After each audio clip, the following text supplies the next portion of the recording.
We open this every Wednesday to the public where we break down the macros and micros of the market. So what's going to happen is once I'm done talking, and this is Spartan, by the way, Beth's going to come on, Options Mama, give you a breakdown of the macro environment, any news affecting the market overnight. She's going to be going through some of the commodities and a bigger picture look at the FANG.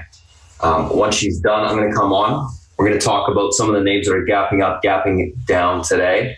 The news associated with those gap up, gap downs. We'll go through the individual names. We'll talk about the technicals affecting those names and develop an action plan for the open. We'll also go through the SPY, the FANG, those individual names as well from a technical standpoint, chart them out, develop a plan for the open. And once that is done, I'll pass it over to South Beach, who will come on, give you a breakdown of macro environment as well, and go through any analyst calls he likes for the day. After we've done all that, we'll come back and we'll do a quick little recap on what we talked about this morning before the open. And that's about it. We'll be ready for the open at that time. So if you're just joining us today, thanks for popping in. And Beth, if you're ready, it's all yours. I am indeed, sir. Thank you. Good morning, good afternoon, and good evening, my friends. Just as a note of clarification, this is Mama's Options, not Options. I'm the mama. Everybody knows me as the mama. That's my Twitter handle, and et cetera, et cetera. Anyways, what happened? Yesterday, notable, really, this API crude build was really unexpected. The EIA lowering their estimates. I don't see how that can be that much of a surprise when you see global economic softening, but irregardless, they basically took the friggin' oil to the woodshed overnight. And it has to do with those two things. They've got the yips right now in terms of cuts with Saudi Arabia, with Russia, with OPEC, et cetera, et cetera. So and that does lean heavily, guys, on the market when you see these things happening, especially on the oil sector, because it's such an important component in terms of the economic drive globally, right? Notable. China CPI, as expected. We all know that these numbers are manipulated, so okay, fine, whatever. But it is insight, my friends, into what the Chinese government is willing to show you. Okay, the full bore quantitative easing, the greasing the sled all the way down from the top to the bottom. Bank loans have increased, but they continue to throw as much as they can into the quantitative easing. And this is why my narrative in terms of China, as they open their markets, will continue to be. You want to have a fairly large footprint in their economy. Just by, it's the second largest economy globally. They're basically they can do a hell of a lot more than any other country globally in terms of quantitative easing, aside from Russia, right? But so that's the narrative. We're going to continue to watch that. What do we have today? Today we have the mortgage rate index, which is somewhat important, but this is the CPI. This is what everybody's going to be looking at. Okay, and this basically, if it comes in within expectation, since the Fed is data dependent, I still don't see them cutting rates until the fall. Now, I may be wrong, because if they do cut rates, it's not based off the data. And it's going to be interesting. They are going to delay the dot plot. So we'll have to see what they see going forward in that once they do release it. So going to be fascinating. Here's crude oil inventories as well. We'll see what happens with that. Okay. Aside from that, don't forget we are in the quiet period before the FOMC, so we don't have any Fed heads talking right now. All right. Let's move on to something, an interesting construct. Okay. When the Fed does cut rates, and granted it's been a while, what does that actually mean? Okay, for the stock market. This is a very too short. A deep dive for me. All right, so we're going to have to look a little bit farther out.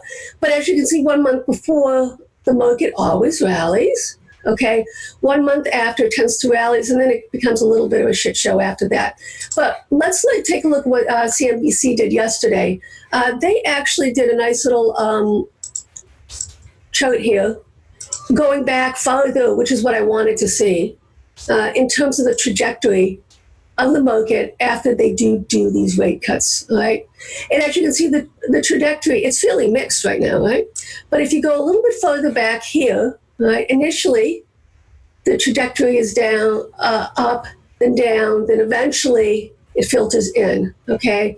So this is this is at, you can see as the weeks go by what happens with the S&P. So the benefit to the market is vastly before a rate cut happens. These are anticipated rate cuts, okay?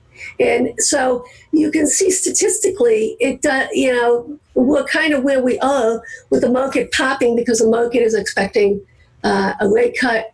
From all intents and purposes, it basically looks like it's going to be in July. And we know this, if you just, all you have to do is go to the CME, guys, and they have a wonderful little setup there, countdown, everything, bells and whistles, 7 days, 5 hours, there you go. Nothing for this month. And this is kind of unusual, guys, because they tend to cut quarterly as opposed to intra-quarterly. Anyways, we'll see what happens with that, okay? The expectation is obviously growing, that it's going to be in July. Let's look at September. Expectation in September, yeah, okay. And as you can see, as you go further out, it appears as though the market is expecting 3 rate cuts in this cycle within the next year. I just don't see the data for it. Look at the beige book, and I kind of been saying this, but hey, we'll see.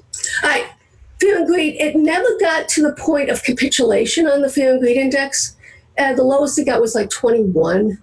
Okay, and normally when you have capitulation, just to give you an idea, the December low, it was like down to 7. Okay, so yeah, there is fear and greed. There's fear, but nothing that's overwhelming right now. Okay?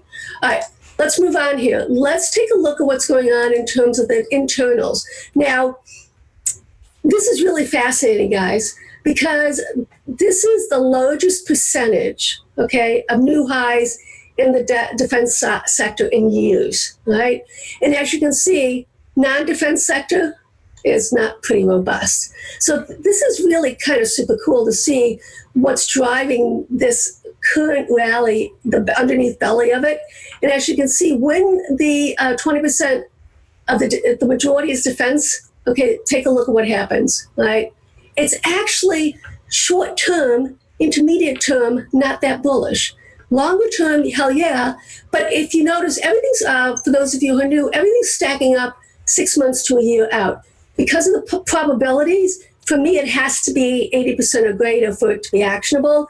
So once again, long and deep, you want to go out. If you're going to do any sort of swings, you want to go out a year, and you want to, basically look at the percentage, 18%, factor that in, and then you do out of the money type swings, all right? Okay. This is also when non-defense sectors leave the 52-week high list, okay, short term. Okay, but once again, this is not high enough for me. But as you can see, as you get farther on, this just encapsulates what we're seeing, okay, in terms of that. All right, let's move on. Let's go to some seasonality, my friends. What do we got going on here? Some currency, Canadian dollar, okay, cattle weak, coffee's weak, cotton's weak, okay, copper is a little bit stronger, heating oil's a little bit stronger, gold, this is not a strong seasonality for gold, guys, but the undercurrent of what's going on, this gold oil, and I tweeted about this is a heavily traded spread globally. Okay, this is a big deal, this spread, and that's why I shared it with you on Twitter, basically so you could see a lot of the decision-making process goes off of that spread, okay, in terms of what I present to the room. All right, hogs, well, you can see, just not a lot of green coming in, wheat, yeah, and there you go, okay, all right. Moving along, every day I like to see what's going on in the Chinese, the U.S. English newspaper to see what the propaganda is saying, which tells me what they're thinking. I just don't see how China can do any sort of deal on the trade side with the narrative they're putting out in their newspapers unless they can spin it to their advantage. Okay? Now, the president came out and he admitted that he's basically the current obstacle to the trade deal with China, because he's looking for 4 or 5 major points to be the Chinese to accept. All right, so this is just fascinating to see this play out. This is a high stakes game, guys. Okay, and you're seeing it, what it does globally. Okay, to every single think tank is coming out and saying, you really don't want to have a trade war for any length of time because of what it will do globally to the economies. Okay. Another thing I've been kind of saying is this Belt and Road initiative by the Chinese. They are extending their tentacles into different nations, Africa, within Africa, globally, excluding the U.S. to basically offset their trade with the United States. Their trade volume in terms of import, okay, basically the U.S. is third, right? It went down, third largest trading partner. EU is the largest trading partner, okay? And then you can see the Asia Pacific is the next. The US is third. Okay, what does it mean? It means basically that while this trade negotiation has been going on, the Chinese have been very, very busy creating sidebar trades with other countries to offset whatever would happen if the U.S. and China continued with this trade war. Okay? What does that mean? Well, as you can see here, let's see, did I get the, this is also, U.S. is not responsible. Well, you get the gist of that, right? Okay, so U.S. trade partners. China's number 1, Canada, Mexico, Japan, et cetera, et cetera. And you can see why Kudlow came out yesterday and said that the most important transaction is the USMCA. And don't forget, Mexico announced that they're actually meeting in China and going to be doing trade deals with China, extending that, because the Mexicans as well are so dependent on the US, they want to start doing trade deals with other nations. Same thing with Canada. They've been doing the same thing, trying to negotiate deals aside from the US, so that they can offset some of the dependence on the U.S. market. Mm-hmm. All right, so that's kind of where we are right now. All right, let's move on here to the charts. This is the futures on the 10-year note. As you can see, it's starting to flag. All right, you know that I see it going much higher. At least the TLT. I have the room in those. Out of the money calls, we've rolled them up already. Good money being made on that. We still are in the GDX gold trades. We did put some protection on as well. And this is the thing. I'll be honest with you. I did not expect to see this break below. Okay, so if we take out last week's low, guys, then you can see this can go a lot lower. Okay, and what's going to happen? I expect gold to stay this flat, a little bit up, and oil to continue to sell off. That's the narrative.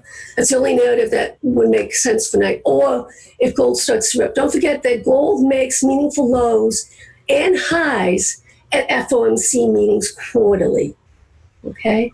So this is a big deal. I have a strangle on, and I'm going to share it with the room going into the FOMC next week. Spartan just hits it out of the park with the leather, takes it off the ball. When it comes to that, I help him as well when it comes to the FOMC meeting. And it's going to be a lot of fun because that's when we get the volatility that we like to see. Let's take a look at the Chinese names as well as this is their currency. This is the Shanghai Composite. This is the SPY. So, I like to see this as a whole to see what's going on. They have been devaluing the currency. It's kind of stabilizing right now. It's going to be interesting to see if there's going to be a new leg up in that devaluation. Okay.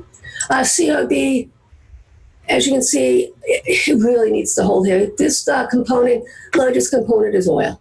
Right. So we'll go into the oil charts in the other platform. Okay. A-shares. I tweeted yesterday, A-shares, BABA, what else? Baidu, JD, all had put sweeps go through. That to me was actionable, so I basically hedged my total Chinese portfolio. as over the weekend, it was I had no hedges on practically, and now I'm fully hedged, slightly bearish, okay, in terms of my portfolio, my swings, okay, and that's because of the type of sweeps we saw yesterday. But to be quite honest with you, with the amount of sweeps we saw, okay, you would expect the market down a lot more. So we're going to keep an eye on this. If it holds the uptrend, I'm going to take those protection off, or if A-shares breaks this high, the weekly high, okay, and holds above it, okay? So that's my strategy right now when it comes to that. BABA. Sideways consult. This was a double bottom. This is why I kind of loaded up on BABA. And now we have kind of like a double top. The stronger the trend move, the shallower the bounce. So we basically need to take out this 38.2% fib, okay, which is 166.50. Until that happens, guys, we're going to be sideways consolidating with at the top of the range. You expect it to go down range. Okay? All right, let's get to the bigger picture here, my friends. Let's look at the crude. Like I say, didn't expect this, but we have not taken out last week's low. Okay? So right now the question is going to be, is this going to be a bear flag? Okay, like we see here with another yank down, or is this basically going to hold and curl up? We do not know. It's a wide range, 54.85 all the way down here, okay, to 57. But the closer it gets to down here, this is how we're so successful. Well, I've been successful with commodities. You want to buy when nobody buys. You do not anticipate the breakdown. You basically cover your position when you get into that level. If it breaks, then you get back in and adjust accordingly. All right. So 23.6, saw that as a double top yesterday. So basically started to buy some SCO, and that's working out pretty well. I like to do the inverse ETFs when I'm basically shorting the commodity side. Gold, sideways consolidation right now, guys. We don't know how this is going to play out. We really have to be careful. I do have some protection on our GDX, Iron Butterfly, GLD calls, call. I have some GLD out of the money calls as well. So I have some Dust and Dust, Dust and Dust, JDST and Dust. So that's just notable. And the reason being is to protect the portfolio. Okay. All right. Let's look at some of these ETFs because it was really fascinating yesterday, guys. A lot of them, and this is really important, and this is why I continue to preach, 78.6% fib. Hell yeah, it matters. A lot of them stopped right at the 78.6% fib. You can't make this stuff up, guys. All right. So, with that said, Spartan also noted that he did not think we were done on the downside. All right, so that's notable as well. As you can see, 78.6% fib on XLK. All right, XPI, let's take a peek at that. The biotech, this is really weak, guys. Really weak. Okay, we've seen really no bounce in this. We break this low, you better believe I'm going to be grabbing some XBI puts. Right now, for me, it has to probably take out this 84.96 level for me to be interested in that. Okay. XLU, South Beach has been hitting it out of the park on this little bad boy on the put side. Consolidating right now. We have not broken down on any weekly chart. Okay, so what's the first? We did break this level right here, but we have to close below it. So basically, we need to close below the 57.70, okay? Well, hold on a minute. What was the high of this? I apologize. 59.01, okay? And we're mucking around at that 59 level, just so you know. Okay? All right. Let's take a look at the semis. We haven't looked at that in a wee bit. They really have been taken to the woodshed. There was it broke the weekly downtrend this week, okay, notable, right? This is actually, of the sectors, this has the potential to be the bullish, but as you can see right here, guys, it did pop above, but it matters where it closes, guys. It doesn't matter intraday, okay, or intra-week, because these are weeklies. The narrative is a function of the at the end of the week, but you can see it basically is now back within this sideways consolidation wide range. All right, let's take a look at the futures now. ES 78.6. Like I said, these steps work. Right? This is a purely technical market right now, as far as I'm concerned. Nothing really is going to happen. I know the president tweeted, et cetera, and that's the nature of the beast when we're trading right now. But for me, it's all about the FOMC and expectation and failure based off of that. Either failure to break or failure to rally. So until we get there, right now, it's a function of Spartan guiding us on his mad technical skills on the micro level. Right? So as you can see here, which is really kind of interesting, I don't know if you see that right there. Okay. Once again, the NASDAQ, it didn't even get to the 78.6. So the Qs have been the weakest right now. So part of that has to do with semis, but it is above this, this downtrend line. And then we have this one, okay, that we'll see what happens with it, whether it closes below. So for me, guys, this is an individual stock picking market. That's what it's all about. All right, the individuals that you pick. All right, so I love Apple, but hell yeah, you better believe I put some protection on. All right. And this is going to be important. We really need to hold above this at the end of the week, guys, this 192.70 level on Apple, okay? Just write that down on your blotter. It's really important. For me, it would be a failure if we were unable to, okay? And fascinating, okay, so let's take this off here. So you can see that these bounces, Apple on this weekly, hasn't even gotten to the 61.8% fit. Right? So you can see undercurrents in terms of risk on, risk off trades going on in the market. I told everybody with Amazon, hell no, I am not doing any of the out of the money call spreads that I like to do in Amazon because it has not basically broken out as far as I'm concerned on the weekly. It got close to that 78.6% fib.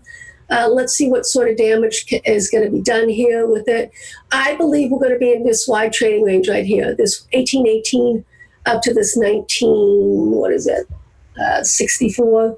Okay, there's real no breakout. It's going to be a catalyst, and it'll probably be the earnings in July on Amazon. So I'm just doing weekly shorter dated stuff.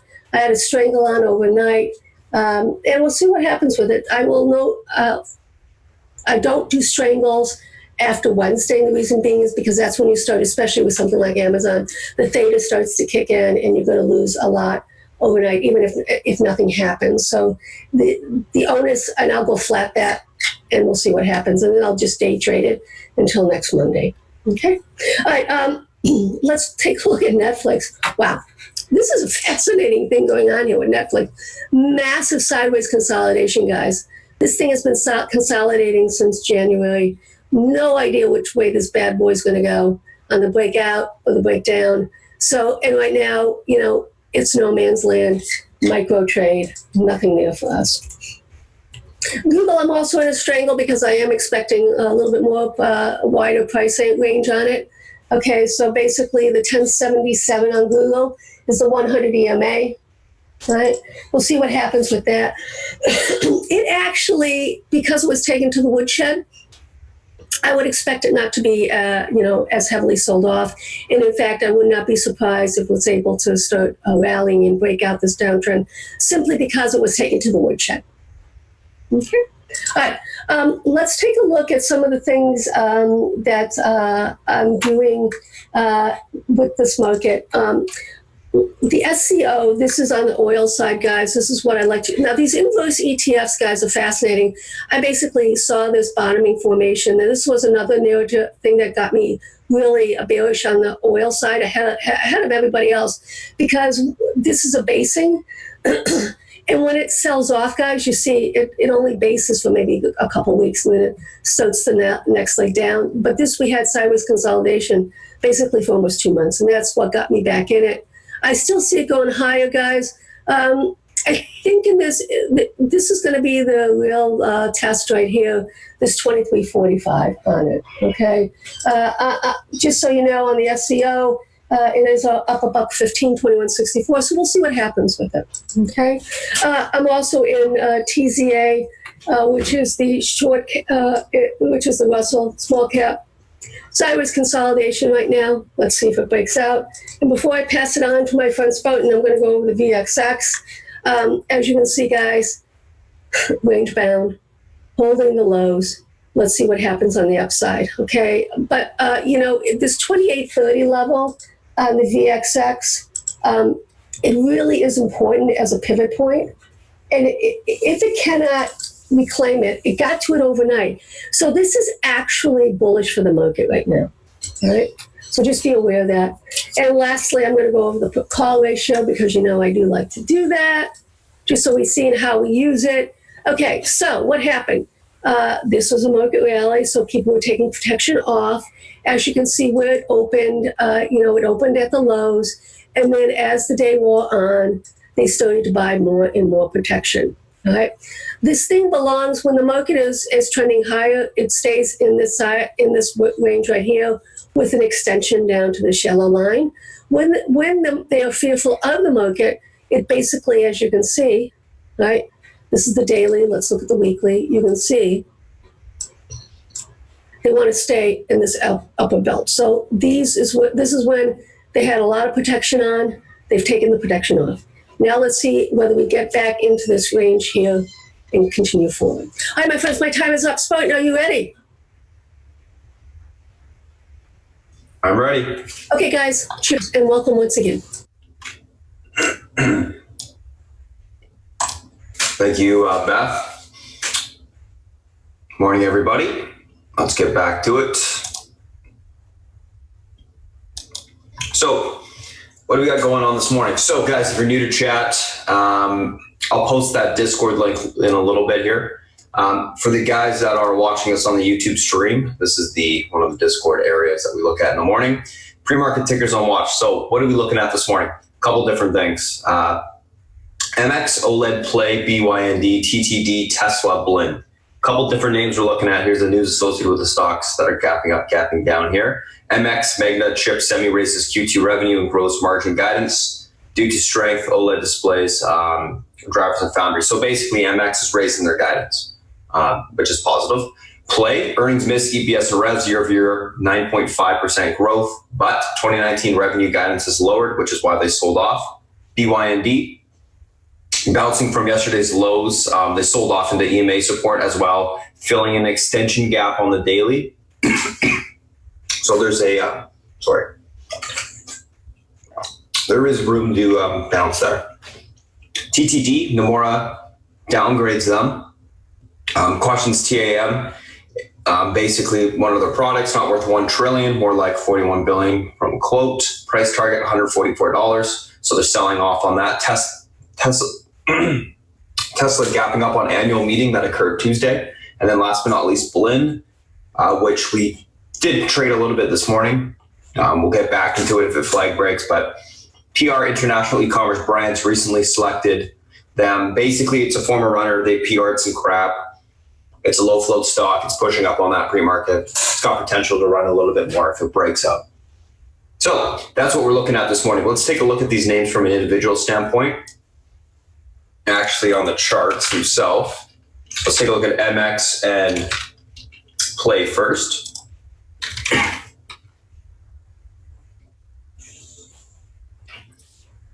So MX, what do we got going on here? Stocks gapping up on a raise of their guidance. Overall, on the daily chart, we've got a little bit of room here. So gapping up to we're about 1080 in the pre-market right now. Let's take a look at the resistance points, support areas that we'll be looking at.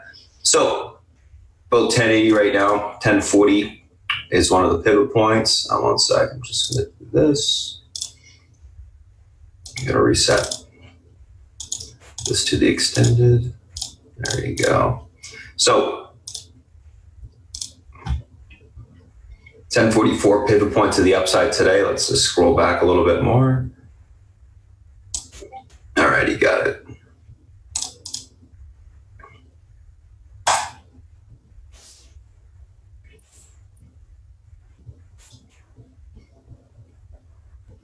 downside, we'll be looking at 982 to this $957 level of support. Okay.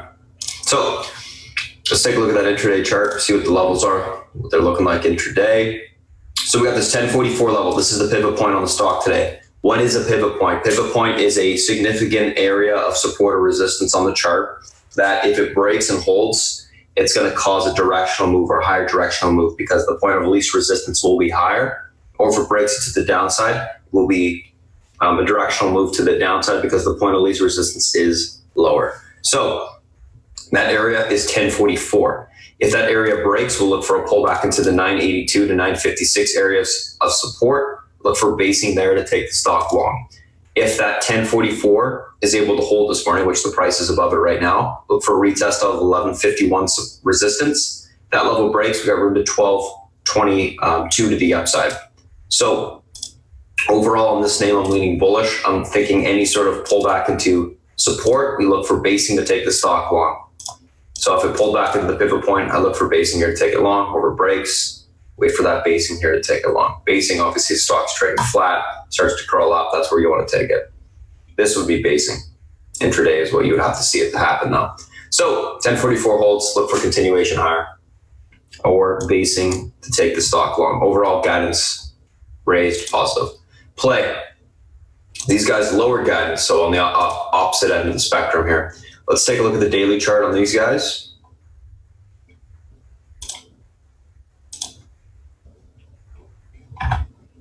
So they gapped down quite a bit more than what I charted out yesterday. I think I had $42 on the lower end, which obviously they broke this range to the downside. So today, pivot point 41.03, 39s, 37.97.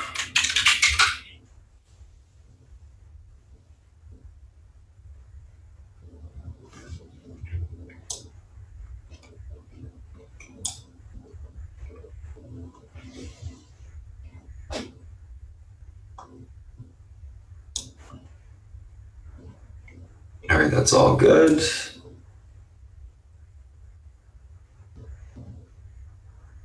$43.87, and then okay, that should be good. Let's take a look at the intraday chart. A couple different levels we're looking at today. Pivot point to the upside, 42.63. Next resistance, 43.88, and then you got room towards this 45.60 area for topping.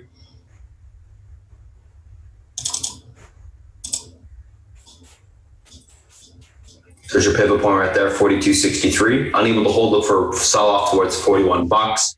You break that area, it's got room to the $39 support to the downside, which is all the way down here, 39.06.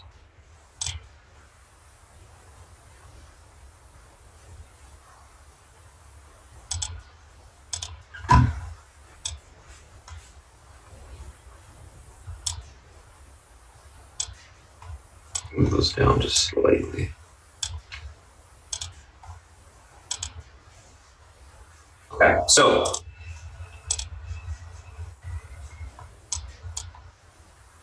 $42.63 breaks back to the upside, reclaims the pivot point. We look for a continued bounce towards $43.88. That breaks, continuation of $45.59 to the upside.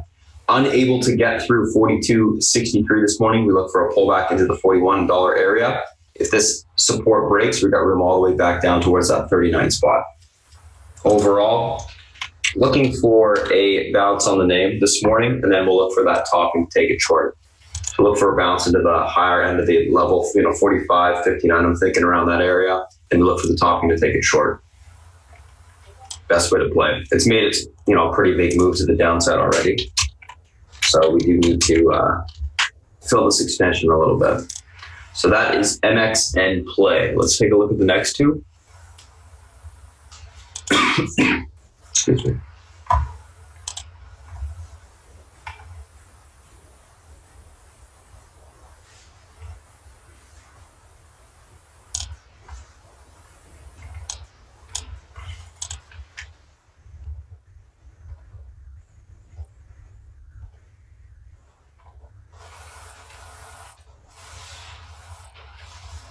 Take a look at the next two, BYND and TTD.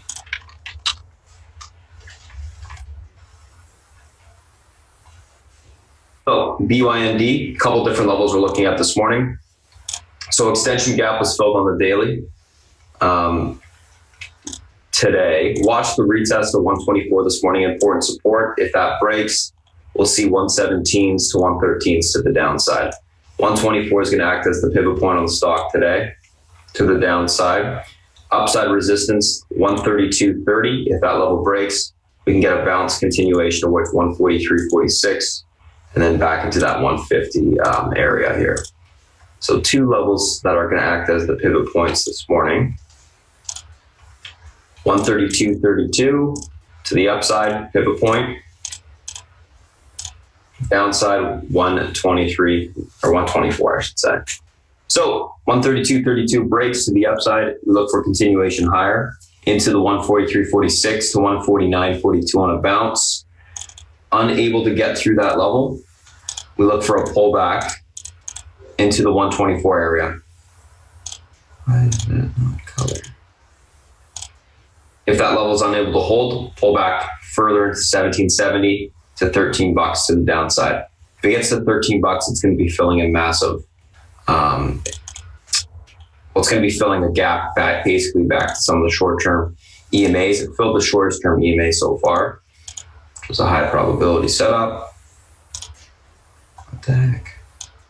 Sorry, I'm trying to make this white line here. I'm just going to delete it. There you go. Delete the other one.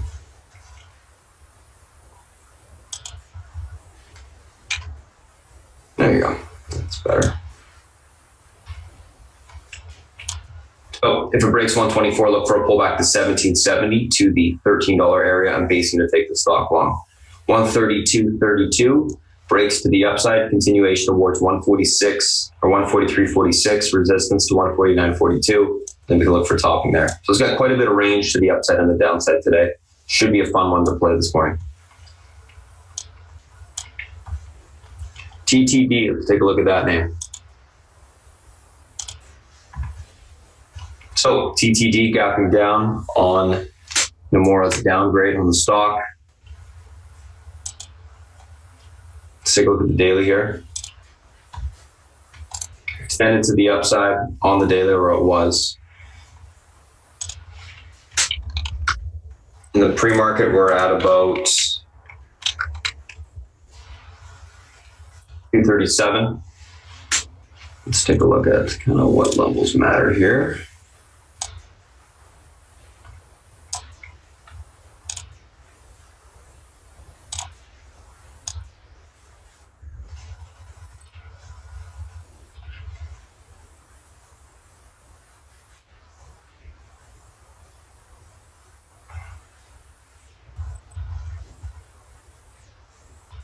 So recent range supports.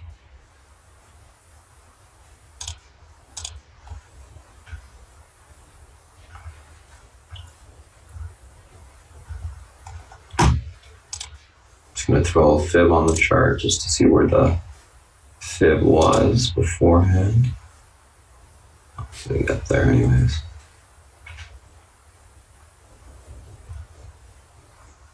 Okay.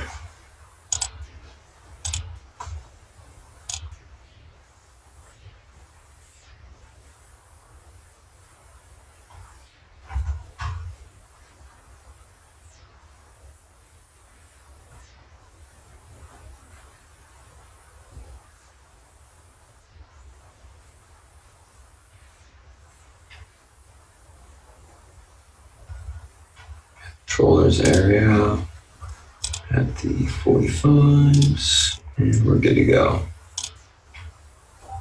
All right, so a couple different levels we're looking at today. So pivot point to the downside is right here, 362. If that level is unable to hold, we look for a continuation pullback towards the 225.81 to this 224.40. If If these levels aren't able to hold, stock's going to be off a cliff. It's going to have room down towards 216. So it's got quite a bit of room down if that can't hold. If it's able to hold the 233.62 pivot point to the downside, so it's able to hold that support, we look for continuation on this bounce back into the 243.63 area. That breaks to the upside, we can see it continue to bounce further into the 250 area. Between these two areas, we're going to look for some topping. Chart was definitely extended on the daily to the upside. So this little pullback is filling that extension gap. We'll see if the pivot is able to hold. If the pivot holds, I would expect that gap to most likely be filled. And if it is, we can expect probably a continuation higher for the next few days. 233.62 unable to hold though. Look for a pullback towards 225, 224. And down there, we can see if that support holds. Nice amount of range both ways on this stock today. So let's take a screenshot of these two and let's move on to the next. That's TTD and BYND.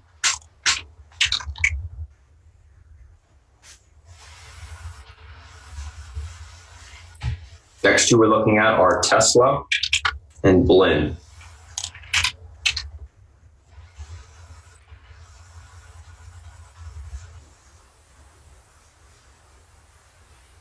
So, Tesla, a couple key levels here. Resistance to our support, I should say the pivot point, 222.90 cents. So basically $223. If this level holds, we should see continuation back towards 330.85, which is the 50 EMA on the daily, big resistance level. Watch this blend, guys. It's starting to flag again. It gets back above that 350 area. There's room to $4.04. It's going to start to push. I'm out of it right now. I'll let you know if I get back in.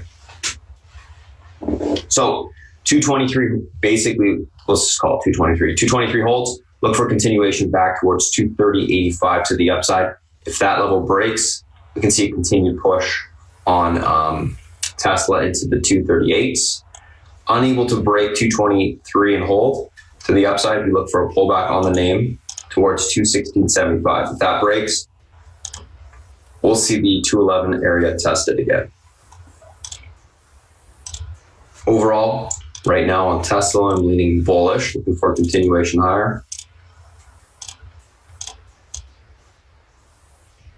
So 23 holds, continuation 230.85, and then into the 238s to the upside. Unable to hold, look for a pullback to 216.75 to 211s, and then down there we can look for some basing to occur. Probably around that 211 area, that's where the big support is on the daily.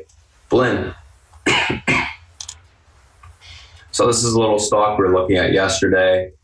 Just happens that, news came out today on it. Couple different levels that matter on it. You can see why 353 matters. It's a short-term EMA support or resistance to the upside. So $3.53, key level. I'll switch that up when we get back in. Quite a bit of room to run if we can get above that level. It's actually 408. I'll zoom up on the daily. We'll check out the level actually. To the upside, if that level's taken out, we'll have room towards the, we could run possibly to 571, 617 if it takes out the fours. Unable to do so, 355. You look just for, essentially a gap fill right back to the, 319 to 290 where it came from.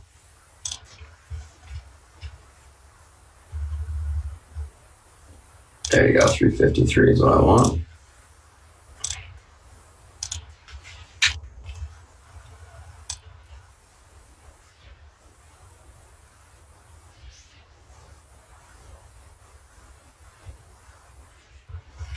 So pivot point to the upside is 353.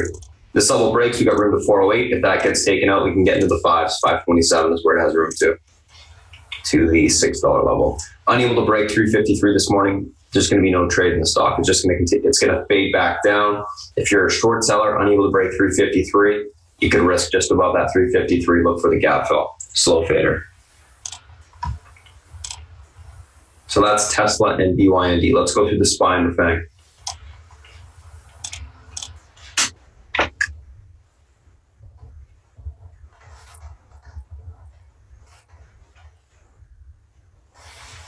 Tesla and blend.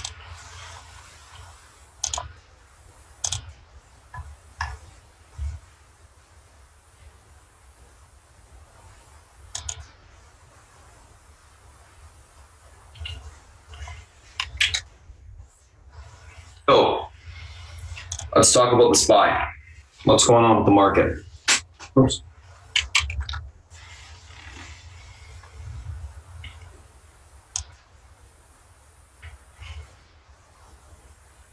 What is going on with the market today? So let's take a look at the daily first. First and foremost, let's see if the gap extension filled. I was saying 287.70 to fill the gap extension, which it's actually hasn't moved up as much as I thought it would. It will by the open, it will change, but we did pull back to that area of support that we were looking for a test of. So we should have that gap extension filled today. There's a little bit more downside. I think we can fill it this morning and then we can start to bounce. So that's kind of what I'd be looking for there.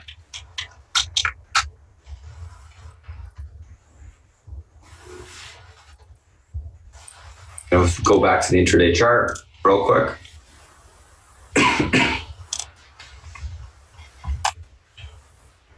Oh, a couple different levels we're going to be looking at today. Key support to the downside is going to be this 287.70 area, 287.65. If this level breaks, we look for a further sell-off towards 286.60. That gets taken out. You can see 285.40 to the downside. We're trying to hold this range support, 287.60. If it breaks, we got quite a bit of room to fill that gap. Unable to hold this level, we should pull back down. I'm thinking 285.40 today. If we're able to hold 287.65, we look for continuation to the upside, back towards the 289 support. If that's reclaimed, we can get all the way back towards the 290.37 area today. There's a little bit of a resistance at 289.60 we need to be aware of, but we should be able to push back up. So overall on the market, we are below EMA support. I'm leaning a little bit bearish on the open. I'm looking for a further pullback, and then I want to see us hold that support and then look for continuation higher. So I want to see a retest of 287.65 this morning to hold for continuation. Big issue is the VIX is near the highs, right? From yesterday. VIX has had a lot of issues breaking out to the upside. The key level to be watching here is last day's high, 28.31. If that gets taken out, you're going to break out of this consolidation on the VIX back to the upside, and we're going to be able to start to push. That occurs, that's going to signal that the market will be able to break down. So we can watch this 28.31 level for a breakout, and then you can look at some VIX, 29s, 30 calls, 29s, probably the best. They'll probably get in the money. But that's the level to be watching. I'm going to set an alert on it actually. 28.35 actually, just to make sure it's a little bit out. So that's what we're looking for on the SPY and the FANG, or the SPY and the VIX there. Watch last day's high on the VIX, should signal the market to break out. Let's move on. And guys, blend flagging to the upside here.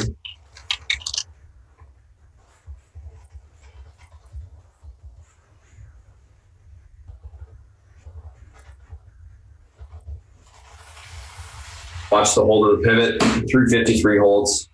You can nibble a little bit long. You got to risk 25 cents right now. I would give it a minute to hold this pivot, and then you make your decision on it. Apple.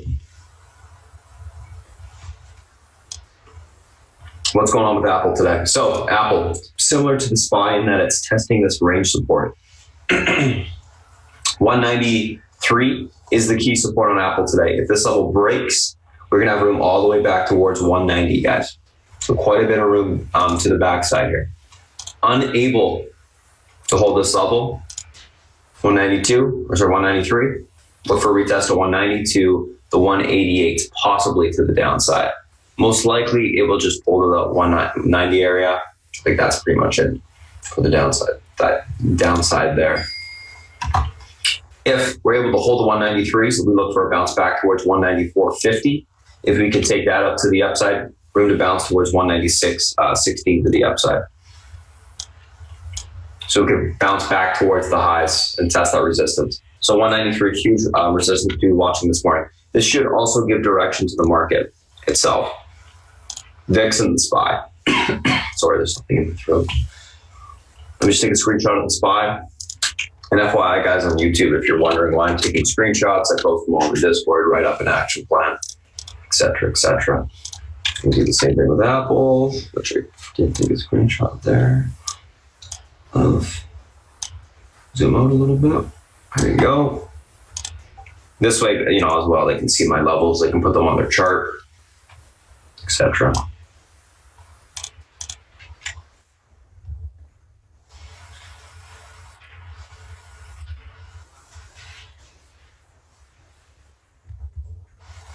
Netflix. No, Amazon, sorry. Amazon. Key level of support right now, 1850 in the pre-market, as well as on the open. If this 1850 level breaks, we are going to start to sell off towards the 1824 level today. So that's where we're going to have room down to 1824. If we are able to hold 1850, look for continuation bounce towards 1880, back to the $1,900 level. We'll be trying to break this flag to the upside. Important to be watching Amazon as well on the hourly, as well as the SPY and the FANG. Just pay attention to kind of what's forming here. Of course, we got the uptrend that broke, but we do have a flag pattern forming on the hourly. So watch the downtrend there. So 1850 holds, room towards 1880s, back to the $1,900 area. 1850 unable to hold, look for a pullback to 1824 today, possibly to 1806 to the downside. So it's got quite a bit of range both ways, in my opinion, if it's unable to hold support. Let me take a screenshot of that. Let's move on to Netflix.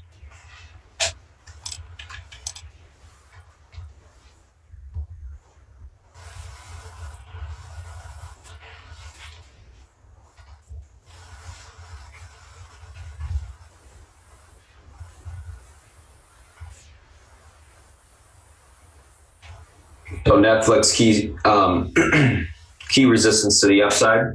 Key pivot today is 353. If this level is reclaimed, Netflix can bounce back towards the 361.50 area to the upside. A little bit of resistance here at 358.86 that we got to be aware of as well. If 353 is unable to hold, look for a pullback on Netflix towards 346 today. That breaks, we can see 341s to the downside. 353 is the key resistance point.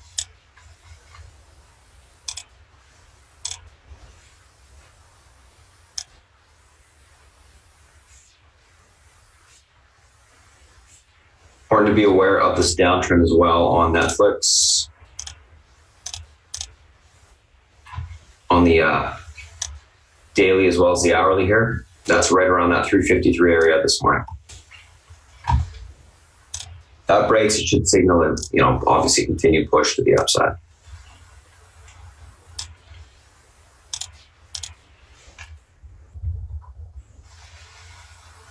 Let's take a look at Facebook.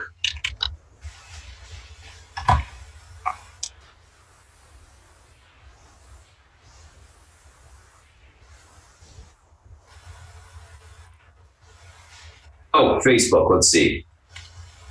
Key support, 177 today. This level holds, we can see a bounce back towards the 179.22 area. Unable to hold Facebook's 177, look for a pullback towards 176. If that breaks, we can see 174.41 to the downside.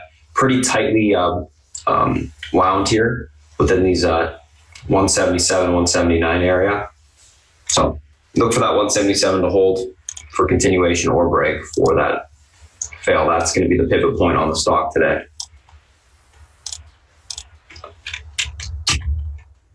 I'm going to take a look at the daily real quick on Facebook.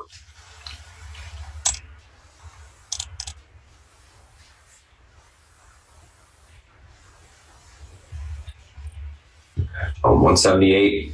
Keep in mind, guys, 178 is the 50 EMA to the upside on Facebook. You are testing a big downtrend on the daily as well here. So if it is able to break that 178, it's fairly bullish.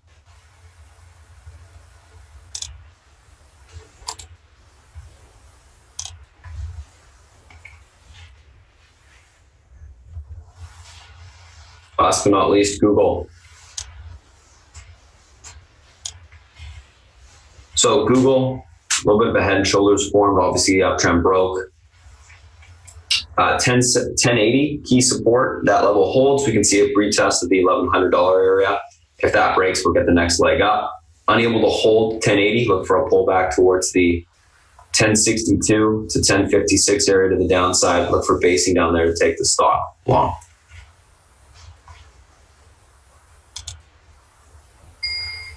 So overall on Google, breaks the 1080, room lower, holds the 1080, room higher. That's your pivot point, to keep it simple.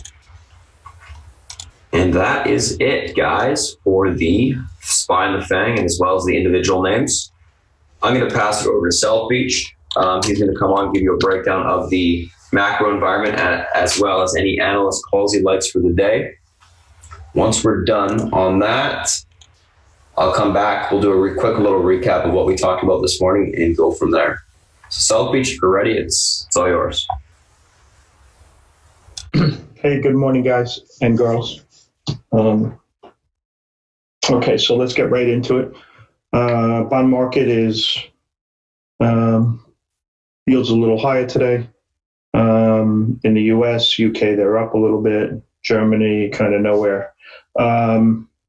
Okay, so let's talk about the bond market for a minute and tell you why I'm so fascinated by the bond market and why I look at that in trading stocks first every day.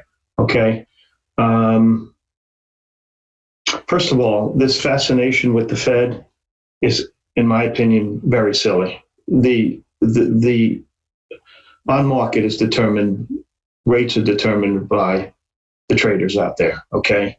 The bond market has gone from, on the 10-year, for argument's sake, we've gone from 324 to 212.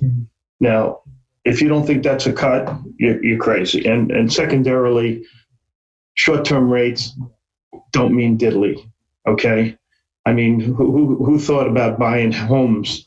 Looking at 1-year paper, right? You look at where's the 10-year paper, where's the 30-year paper? Okay, no one cares about 1-year paper unless you're a bank. Okay, when you're borrowing short and lending long, that's your spread. Okay, so this cut by the Fed or not cut or whatever, basically the Fed will lower rates or raise rates when they think the economy is too overheated. Okay. And so what they do is they try to slow down the economy and often sends us into a recession. That's far from the case in this particular situation. Here we have a Fed that does not want us to go into a recession. And so what they're trying to do is maintain or stop the inversion. Okay, right now the yield curve is inverted, meaning 1-year bond is trading with a higher yield than, let's say, the 7-year bond. Okay? So the Fed has no choice. They're going to cut rates. Do I care if it's June or July? No, I couldn't care less. The bond market's determining what's what. The only people that are going to care if the Fed lowers short-term rates are guys who are in the lending business. Okay? The lending business is brokerage firms, big banks, et cetera, et cetera. And in this particular case, the Fed has no choice, unless they want to send us into a recession, to lower rates. But rates are already down in anything that matters to these companies, okay? An S&P 500 company doesn't borrow for 1 year, okay? So rates are already down, and this fascination with the Fed, I think me personally, I think it's silly, all right? The Fed will lower rates, absolutely no doubt about it, unless the economy starts to pick up real quick. What can cause the economy to pick up real quick? Maybe a deal with China at the G20 meeting. And we'll see what happens with that, okay? G20 meeting is getting closer and closer. We're talking about Saturday the 28th. Well, I think Sunday the 28th and Saturday the 28th and the 29th. I forget what day they fall apart. Let me look.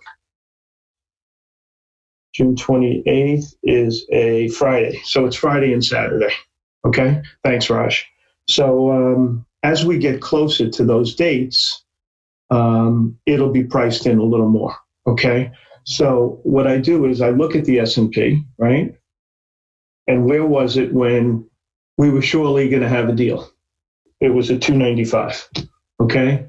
Where was it when things were kind of crappy? 275. And where are we now? 289.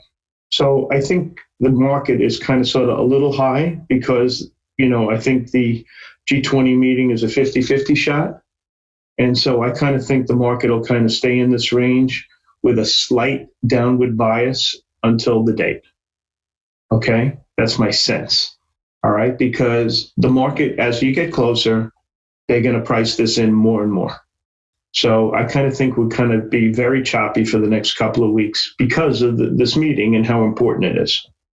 So that's my sense on the S&P. And when I look at the S&P, just so you know, I think the point of least resistance is up. Okay, still. But it looks like it can come in some. Yesterday was an engulfing day. And I look at the Qs, I get the same thing.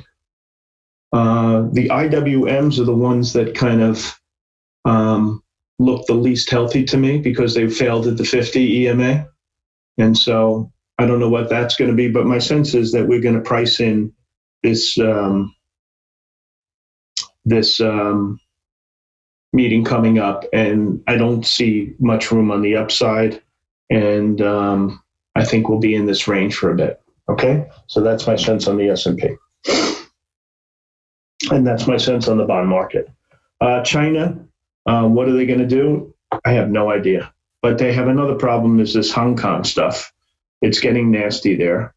They're slowly tightening the noose on Hong Kong, making them part of mainland China. It's been 20 years now, 19 or so. And the people there realize that their autonomy is going away as Hong Kong being an autonomous part of China. And they're not happy about it. And we'll see what happens. What China does in the past, they don't do anything. They just maintain and move forward and move forward and move forward. So, I feel bad for Hong Kong, but there's nothing really we can do about it. No one in the U.S. government has said anything about what's going on in Hong Kong that I can see, that I've seen. So that's a shame. But China's got two fronts that they got to be concerned in: us and Hong Kong. They also said this morning they're going to actively increase imports. So that's what got the futures. It was down 10, and they rallied to down 5, where they are currently. I think it was based on that sentence, but that's my feeling. We'll see, But I think we're going to have a real choppy market, and you have to look for these individual situations that be fine for you. Spartan's been great at it. Beth has. I've tried to do my best as well, and I think it's going to be hard to trade the market. You're going to have to trade situations, and that's fine. What else did I notice today? I noticed that there were 2 take-unders. I haven't seen 2 take-unders in a long time. That was MDSO and this the street TT, whatever it's called, TTS, TST, whatever the symbol is. 2 take-unders in the same day. Very interesting. MSGN, we were talking about it yesterday, why it was trading so crummy. I read this morning that it was because Durant, believe it or not, probably won't be a Knick. I didn't know that he was going to be a Knick, but MSG owns the Knicks, if you didn't know that. MSGN, in fact, they own the rights to broadcast the Knicks. Whatever. So that's why that was down yesterday. What else am I seeing? Biden had some negative comments about Amazon this morning. So these FANG stocks are probably fair game for the election. Okay. And it's a shame because we need these companies to battle a strong China. You can't weaken these great companies. And I think that's what's going to end up happening.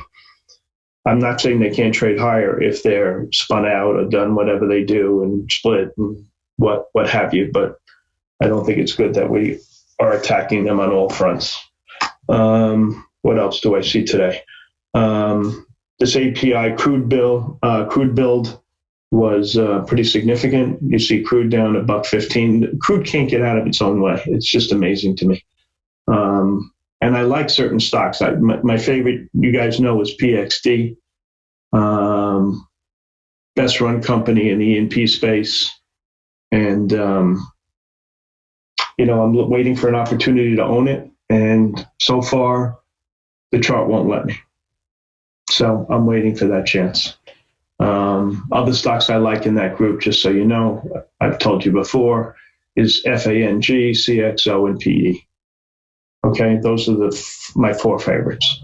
I think you'll make a lot more money in those stocks than you can in drilling, which the stocks stink, and the integrated oil companies, which are net buyers of the guys I'm talking about. So that's where I stand on that. As far as the banks as well, they haven't been able to get out of their own way. Their business model kind of sort of stinks based on the yield curve the way it is. Borrowing short and lending long looks like a real crummy business.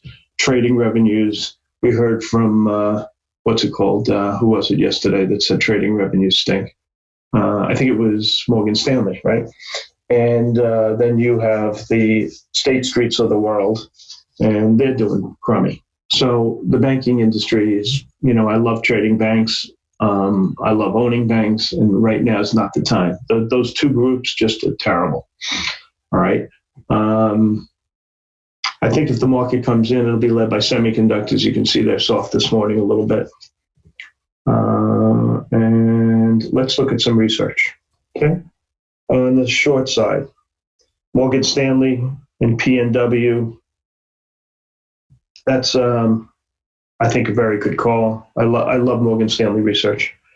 And they downgraded that. That's the only one that I care about from them. Then this Nomura, who's been real wrong on TTD. He's had a 144 target. The stock is 250. He's reiterating. He went from a neutral to a sell and kept his target, but the guy's been dead wrong in the stock. He's getting it down this morning. TTD has been saying their addressable market is $1 billion. These guys are arguing that their addressable market is $12 billion, quite a difference, and that their market cap is currently 11, so there's not a lot of room for the stock to go up. My guess is I would trust TTD. I would be more inclined to trust TTD than I would the analyst at Nomura, who's been dead wrong, but he's getting the stock down this morning with that call. What else? NKTX was downgraded by Buckingham to a sell. It looks like a big call. I just don't know this stock at all, so I can't say. And Buckingham Research is, unless it's a retail or apparel company, I think they're not so good. William Blair downgraded Cisco. I think this was interesting. Okay, William Blair has decent research, and I like that. What else? That's it on these. AMCR was downgraded by Goldman. Okay, that's significant too. On the long side, NXPI was upgraded by Morgan Stanley. I thought that was decent. A couple of guys like this Grubhub. I don't know. Okay, so one big guy's out of the business. People are speculating Amazon may buy Grubhub. I don't know. Have no idea. Couldn't tell you. What is CBAY is, in my opinion, the call of the day out of Raymond James. I bought some stock last night. I think the stock has very little risk in it, and I will build on that position, and I will keep it. Okay? I love Raymond James.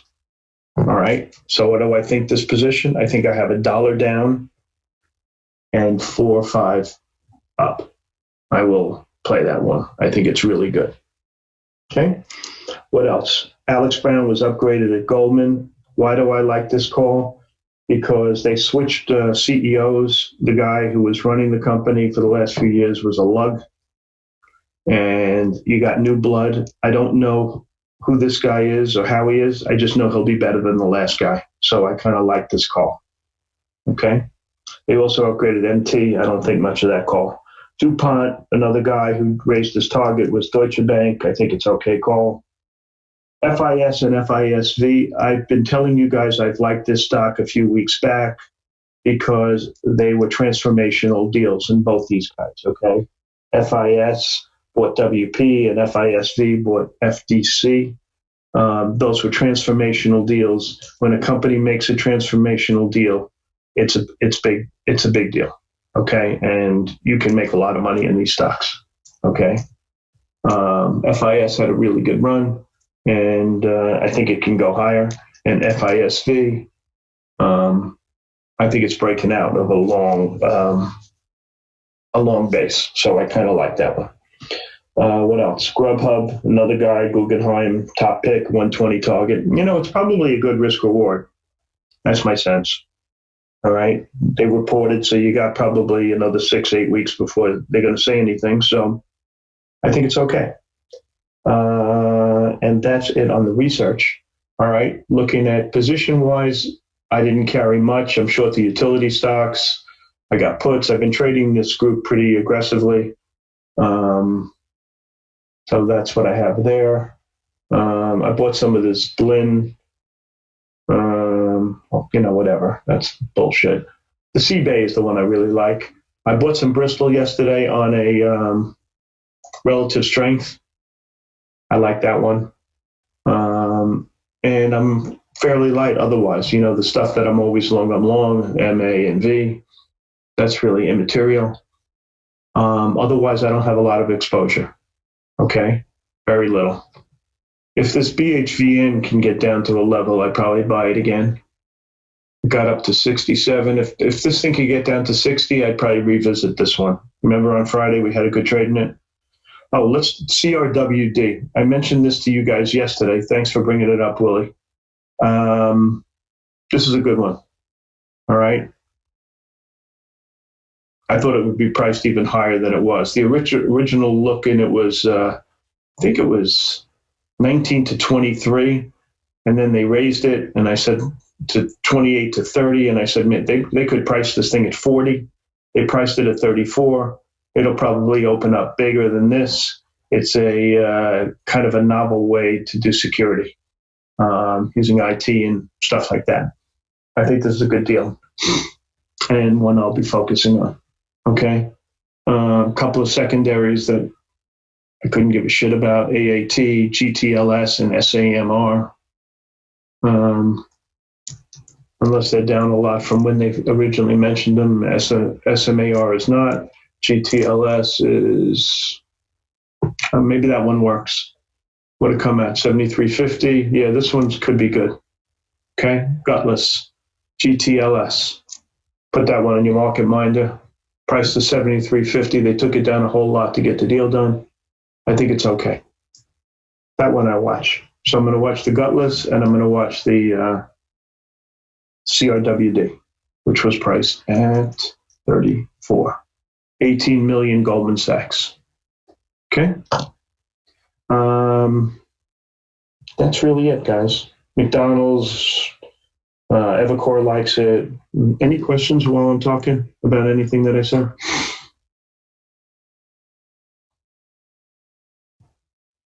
Nothing. Okay. I said what I think. I think this is really a good one, Willie.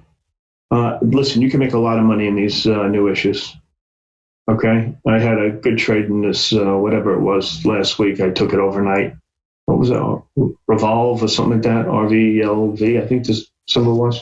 Not in it now. You can play these things for a few days, and you had that guy say it was worth 50, whatever his name is. Yeah. Guy who steals second with 1 foot on first. Takes a position, tells the street, sells his position. You know the guy. Can't believe they still let him get away with this shit. What else? That's it. That's really it. Citron.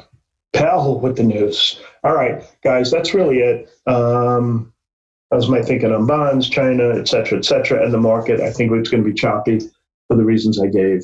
And so focus on those individual stocks that everybody, we're pointing out. And if you see something that's interesting, let us know. All right. So I'm giving it back to Spartan. Thanks for your time. Enjoy talking to you, and I'll be in and out all day. Okay. Spartan, you ready to roll? You betcha. Thank you, South Beach. Yep. As always, let's take a look at kind of what we got going on this morning, guys. Quick little recap for those that are watching us on the YouTube stream today. This is the pre-market action plan that's written up with all the charts and all the levels, etc. That's posted. I had it up on here so you could read through it a little bit. But let's go back through kind of what we're talking about today, just in case you're just joining us this morning.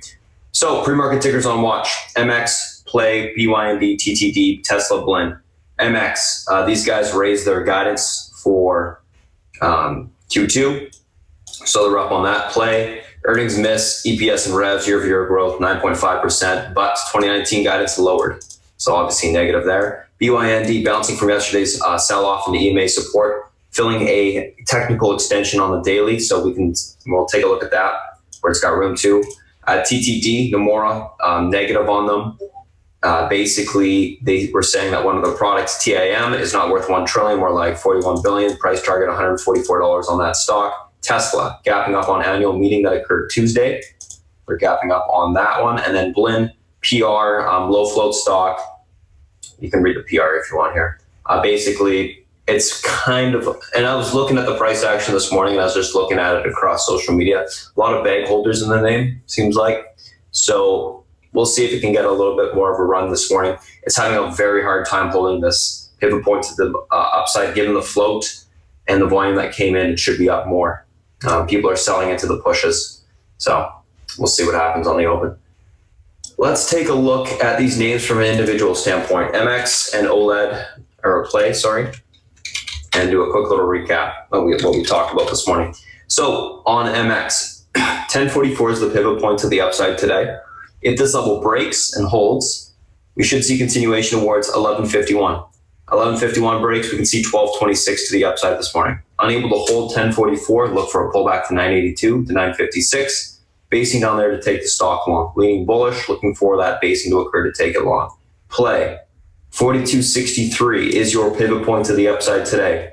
If this level holds, we should see continuation of 4388 resistance this morning. That should break, and we should see a push back towards the 4559 area. If we are able to take that out, we'll be watching for a little bit of topping above this area, take the stock short. I'm leaning bearish, looking for that push into this area, basically the mid 45s, going to be watching for topping around there to take it short. 4263 is unable to hold this morning.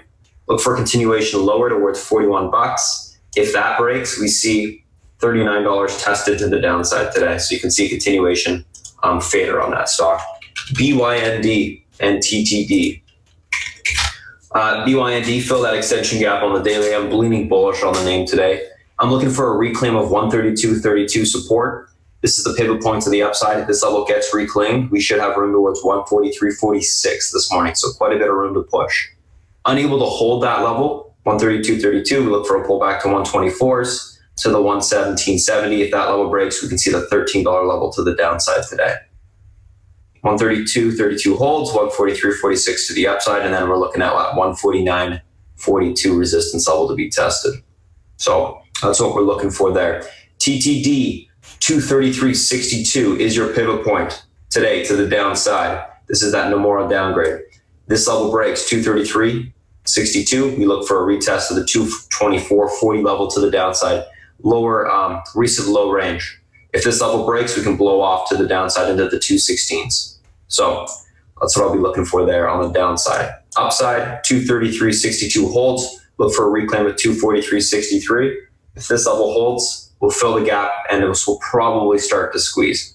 What I would like to do is look for a failure to hold a pivot, take the stock short on it because it's got about 10 points room to the downside, possibly 20 if it's unable to hold that bottom range. Tesla and Blend. Tesla, 222.90 is your pivot point today to the upside. This level holds, we see continuation to the 50 EMA on the daily, which is 230.85. That level breaks, you can see Tesla squeeze towards 238 today. Unable to hold 222.90, sell off towards 216.75 support. That level breaks, room to 211.44 support to the downside. Look for basing down there, in my opinion, to take it long. Blinn, watch the flag set up this morning.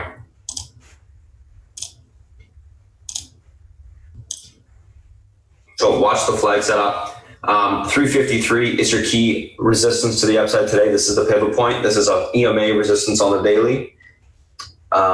If we're able to take this level out and hold, we should see continuation on Blinn towards $4.08. If that level breaks, you can get it all the way into the 527s, possibly 6s this morning. 353 unable to hold. There's going to be no long in the trade. It's going to sell off. I'm not going to look for a bounce. I think it's going to gap fill entirely. I said this, a little bit this morning, but I was just looking, and it seems like there's a lot of people in the stock from higher that are stuck in it. It's been selling off for quite some time. So it would make sense that it is kind of a big holder stock. This is the first day that it's actually had an update in God knows, how long, right? So former runner, I think it's probably full of individuals that are stuck.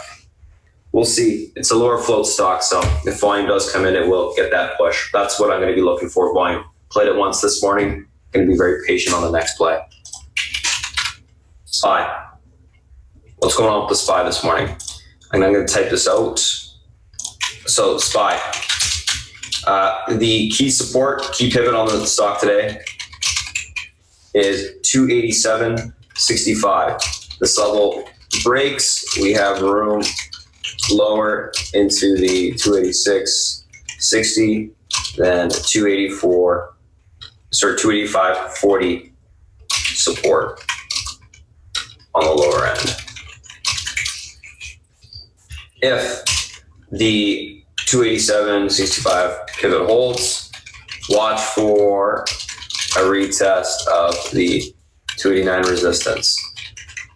This breaks and holds, room into the 290.37, 290.38 actually resistance today.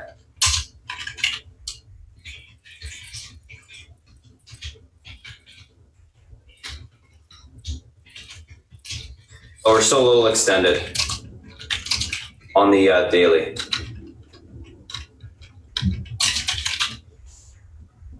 So this 287.65 level breaks. Look for a pullback into the, like I was saying, 286.60 to the downside. This support, ultimately, I would think we're going to around that 285.43 level. If we're able to hold the 287.65, look for retest at 289s, the 290.38 to the upside. One thing about the SPY is, even though it's extended on the daily, it can hold the extension or hold this level consolidating until the extension is filled. If that happens like it did in January, we'll grind here and then we'll slowly make the next leg up. I think the market is holding up extremely well. Watch the VIX. That VIX level that is key is going to be the 28.35. That level breaks, start to sell off in the market, and the VIX will start to push. So watch that mark. Overall on the market, I'm looking for a little bit of a pullback this morning to retest this support. If it holds, we get that bounce we're looking for to the upside. Apple. 193 is your support. This level holds, continuation back towards the 194.50. If that's reclaimed today, 196 will be tested to the upside. If Apple is unable to hold 193, sell off towards 190s. It's going to have room to the downside. So it's a huge level of support today. 193. Amazon, 1850. These are all nice round numbers for us to remember. 1850 is your key level of support today. This level breaks. We got room towards 1836 to 1823. If it is able to hold 1850, look for a bounce back towards 1880s to the 1900s today. We'll want to retest that head and shoulders level to the upside. Netflix. So what's going on here? Netflix, our key support level is key resistance, I should say, 353 to the upside. Also the downtrend on the daily. If that level breaks, Netflix should have room towards last day's highs. If those get taken out, 361.50 to the upside will be tested. Unable to break 353 to the upside, look for a pullback towards 346.58. If that breaks, 341s to the downside will be tested. Facebook. 178.50 EMA on the daily. Massive level today, right here. I'm going to make this purple. Actually, make it purple. Let's make it a little bit thicker as well. If this level breaks on Facebook and it holds, we should have room towards 179s and then continuation to the upside. Into the, in my opinion, 181. If it's unable to hold one, or it's unable to get above the 50 EMA, look for a pullback on Facebook towards 176.15.